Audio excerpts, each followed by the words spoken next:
విశాఖలోని గీతం యూనివర్సిటీ భూముల చుట్టూ ఏపీ రాజకీయాలు వేడెక్కాయి. ఈ అంశంపై టీడీపీ వైసీపీ మధ్య మాటల యుద్ధం జరుగుతోంది. గీతం భూముల క్రమబద్ధీకరణ అంశం జీవీఎంసీ కౌన్సిల్ అజెండాలోకి రావడంతో రగడ రాజుకుంది. ఈ నెల 30న జరగనున్న జీవీఎంసీ కౌన్సిల్ సమావేశ అజెండాలో ఈ అంశం చేర్చడాన్ని వైసీపీ వ్యతిరేకిస్తోంది.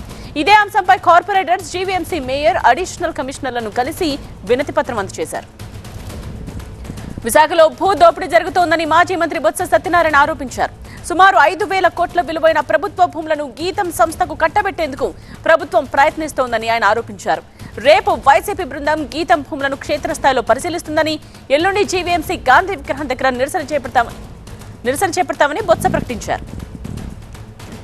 ఈ 54 ఎకరాలు 79 సెంట్లని రేపు ఎల్లుండి 30 కౌన్సిల్లో జరగబోతున్న కౌన్సిల్ సమావేశంలో ఎజెండాలో 15 అంశంగా పెట్టడం ఇది చాలా దుర్మార్గమైన చర్య.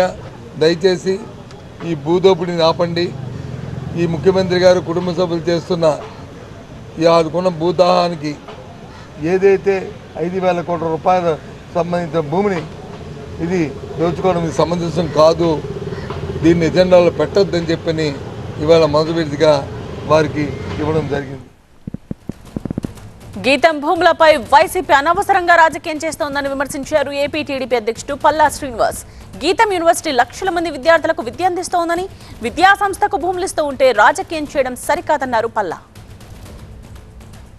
క్రమబద్ధీకరించడమే మంచిదనేది నా ఉద్దేశం అండి. ఎందుకంటే ఇది యూనివర్సిటీలో గతంలో ఆ యూనివర్సిటీ నుంచి ఎప్పుడూ ఉన్నాయి, ఆ మధ్యలో ఉన్నాయి, ఇంకో ఎవరికి ఉపయోగపడేటటువంటి పరిస్థితిలో ఉన్నాయి. అది అందులో ఏంటంటే అవి పీలికలు, ఏది ఒక సాలిడ్గా ఒక స్క్వేర్ బిట్టు దానికి ఒక రోడ్ యాక్సెస్ ఉన్నది అన్నది కాదు.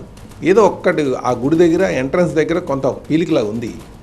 దానివల్ల ఏమి నాకు ప్రజలకు ఉపయోగపడేటట్టుగా నాకేం కనిపించట్లే. ఇది రాజకీయం చేయడానికి చాలా బాగా ఉపయోగపడుతుంది. యూనివర్సిటీ కూడా లక్షల మంది పిల్లల్ని ప్రయోజకులను చేసినటువంటి ఇన్స్టిట్యూషన్. ఎడ్యుకేషనల్ ఇన్స్టిట్యూషన్స్కి ఇచ్చేటప్పుడు అది కొంచెం ఆలోచన చేయాలి ప్రజాప్రతినిధులు కూడా. ఇదే విషయానికి సంబంధించిన కంప్లీట్ డీటెయిల్స్ తో సీనియర్ కరెస్పాండెంట్ ఖాజా లైవ్ లోనే సిద్ధంగా ఉన్నారు. ఖాజా, ఈ రాజకీయ రచ ఎక్కడికి దారితీసే అవకాశం కనిపిస్తోంది?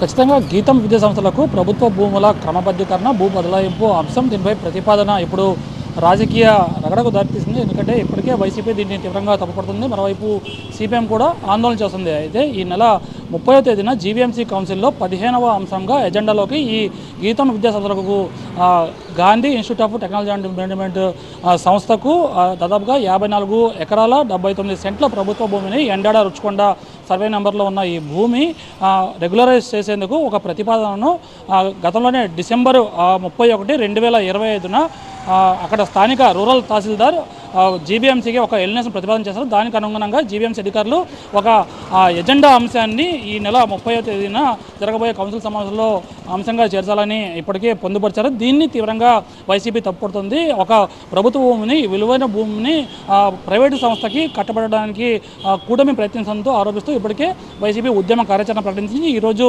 ప్రత్యేకంగా మేయర్ను జీబీఎంసీ వైసీపీ కార్పొరేటర్లు కలిశారు. దీంతోపాటు అడిషనల్ కమిషనర్ కూడా కలిసి ఈ ఎజెండా అంశంలో పొందుపరిచిన గీతం విద్యా సంస్థలకు కేటాయించే ప్రభుత్వ భూమి క్రమబద్ధీకరణ అంశాన్ని ఎజెండా నుంచి తొలగించాలి, ఇది తీవ్రంగా చట్టవిరుద్ధమని చెప్పారు. దీంతోపాటు రేపు మళ్ళీ ఆ క్షేత్రస్థాయిలో వైసీపీ నేతలు గీతం ఆధీనంలో ఉన్న ఈ ప్రభుత్వ భూములను క్షేత్రస్థాయిలో పరిశీలనకు వెళ్తుంది. దీంతోపాటు ఎల్లుండి ఒకవైపు జీవీఎంసీ కౌన్సిల్ సమావేశంలో ఈ ప్రతిపాదనని అడ్డుకోవడం, దీంతోపాటు అదే క్రమంలో సీనియర్ నేతలతో జీవీఎంసీ ఎదురుగా ఉన్న గాంధీ బొమ్మ విగ్రహం వద్దగా ప్రత్యేకంగా నిరసన దీక్ష కూడా చేపట్టాలని నిర్ణయించారు. ఈ నేపథ్యంలోని కలిసి వచ్చే పార్టీలందరితో కలిసి మరింత ఉద్యమ కార్యాచరణ చేసే దిశగా, ఉద్యమం మరింత పెంచే దిశగా వైసీపీ పక్కా వ్యూహంతో ముందుకెళ్తుంది. ఎందుకంటే విలువైన ప్రభుత్వంలో ఒక ప్రైవేట్ సంస్థకు ఎందుకు అప్పగిస్తారో దానికి ఉన్న కారణాలు ఏంటనేది ఇప్పుడు ఆ వైసీపీ ప్రశ్నిస్తున్నమాట. అయితే దీన్ని పూర్తిగా సమర్థిస్తుంది అధికార పక్షంలో ఉన్న ప్రధాన పార్టీ టీడీపీ. అయితే లక్షల మందికి విద్యనిచ్చే విద్యా సంస్థకి భూములు ఇస్తే, అంటే ప్రజా ప్రయోజనాలకు ఉపయోగపడని వాటిని ఒక విద్యా సంస్థకి ఇస్తే తప్పేంటని, సరసమైన ధరలకు అంటే దీన్ని కేటాయిస్తే దాన్ని తప్పడానికి కేవలం వైసీపీ రాద్ధాంతం చేస్తుందని టీడీపీ నేతలు చెబుతున్నారు. చూడాలి మరి ఈ నెల 30న జీవీఎంసీ కౌన్సిల్ సమావేశంలో ఈ అంశం ఎటువంటి పరిస్థితులకు దారితీస్తుందో మరి. రైట్ ఖాజా.